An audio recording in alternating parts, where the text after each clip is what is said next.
La force américaine n'est pas dans le hardware, elle est dans le logiciel, dans l'IA, dans les algorithmes. La Chine est imbattable sur le hardware, sur les prix, sur les volumes, sur la vitesse de production. Mais un robot sans cerveau, c'est un mannequin articulé.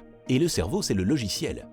L'intelligence artificielle qui permet au robot de comprendre ce qu'il voit, d'adapter ses gestes, de prendre des décisions dans un environnement imprévisible. Le facteur limitant, ce n'est plus le corps du robot, c'est son intelligence.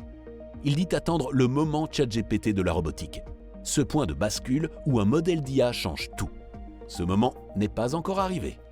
Concrètement, les robots du gala exécutent des chorégraphies pré-entraînées.